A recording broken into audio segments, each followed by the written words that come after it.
Hello, respected viewers. It's George from Ireland. Well, welcome back to the channel once more.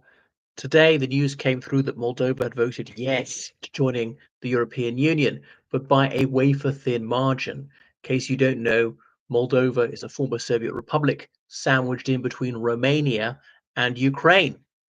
So Moldova sometimes been part of Romania, sometimes part of the Russian Empire, the Soviet Union, was part of the Ottoman Empire for a while too. So most people that are ethnically and linguistically Romanian, Romania grants citizenship to all of them. Moldova is the second poorest country in Europe. The only one that's poorer now is Ukraine. Moldova, they describe their official language as Romanian. They used to call it Moldovan, but really it's over 95% the same with Romanian. I've been to Moldova for 2 days only, and I can understand Moldovan no problem. So it's just got a few more old-fashioned words and a few Russian loan words. So written in the Latin alphabet, like Romanian. The Soviets forced them to write in Cyrillic, but they went back into the Latin alphabet in the 90s. And some people think they should rejoin Romania. You see graffiti all over Romania saying, Basarabia pământ românesc, as in Basarabia is Romanian soil. Moldova is sometimes called Bessarabia, the Republic of Moldova. I say republic not to be pedantic, but because the adjacent Romanian province is also called Moldova, and some sort of Romanian heroes are from there. But there's a minority of people who are ethnically Ukrainian or Russian, and some people are Russian speaking. It's got two official languages. And when it became independent in 1991, a civil war broke out, which Russia caused, and Transnistria, the very eastern edge of the country, adjacent to Ukraine, broke away and became the Republic of Transnistria. It's completely unrecognized, and there was this frozen conflict, 1,500 Russian soldiers there. So they used to rotate by Russia flying troops into Kishinev, that's the capital of Moldova, and the Moldovan government allowing these people to go by bus. So it was like preserved in aspect from the Soviet era, Transnistria. But because it was a legal nowhere's land, a lot of illegal activity went on there in Tiraspol. That was their capital. There was that football team called Sheriff, and actually, I taught the children the chap who owns it. I don't know if he still does. They were in Romania, but that's another story. So with a Moldova, back within the Russian orbit, or go west. So it's a sort of a sister nation of Romania, but only by 50.46% they voted to join the European Union. That doesn't automatically mean that they get in. It's got candidate status for European Union membership, but from getting candidate status to being a full member can take decades. Turkey's had candidate status since 1987. Admittedly, it was the European Economic Community back then. So I think Moldova will get into the European Union, but not for 10 years. Because remember, there are 27 member states, and all 27 have to approve. Even one can veto them.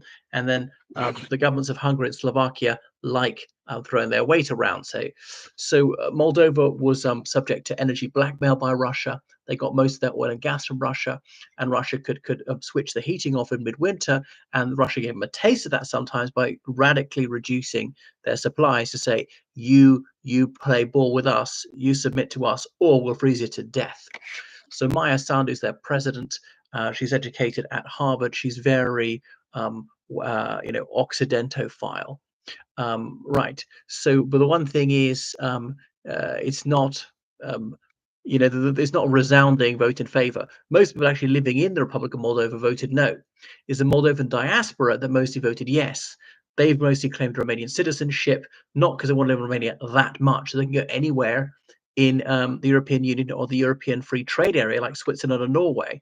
But they're working in Italy, Germany, Spain, the Netherlands, Belgium, Republic of Ireland, wherever. Anyway, so Russia obviously really wanted to stop this.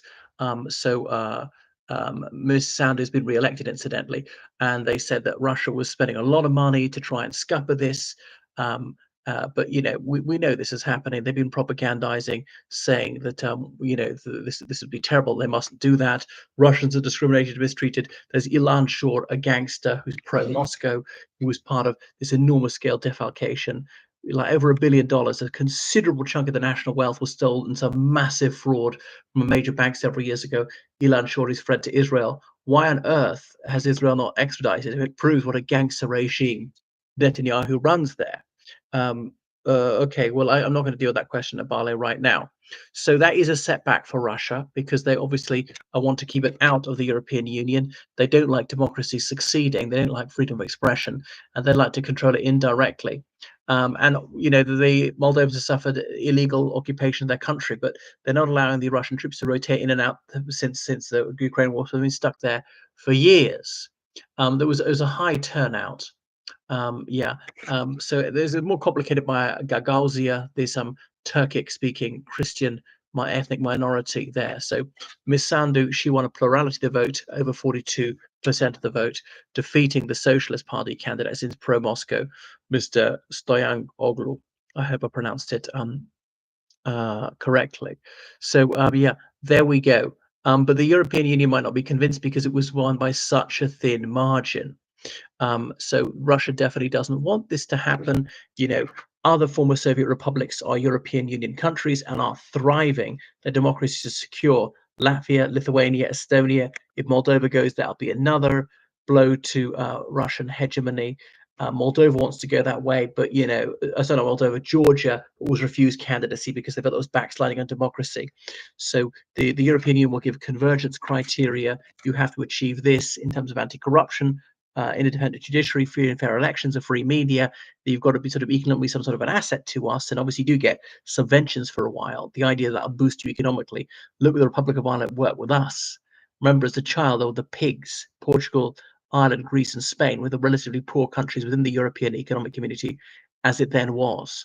So this is the result I thought it was going to happen, but it was closer than I expected. In fact, is often older people, more rural people, Russophones who are more likely to vote for Moscow's way of thinking, saying that the European Union is going to corrupt our children and promote homosexuality and turn people transgender, ruin the family, blah blah.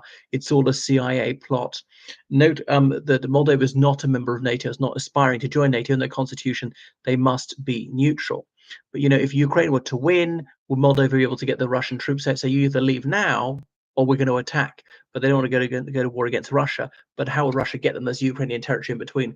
I suppose Russia could fire missiles over. But Moldova has sought to diversify their energy supply, been somewhat successful, been helped by their neighbor Romania. And Moldovan intelligence say they've uncovered Russian destabilization plots. Well, it's very, very easy to believe. Plots like that there in Armenia, overthrowing governments, which is not to say the United States or the United Kingdom haven't tried the same in other countries. They have, but not for some considerable time. So although I'm very much a Eurosceptic, I think it is good news. If it's a binary choice between being a satrapy of the Kremlin or joining the European Union, well, I mean, I don't need to take a second to make up my mind. Obviously, EU membership is much better than that. Thank you for watching my channel. Make sure you subscribe on Patreon, donate to PayPal, georgecallahan79@gmail.com. Goodbye.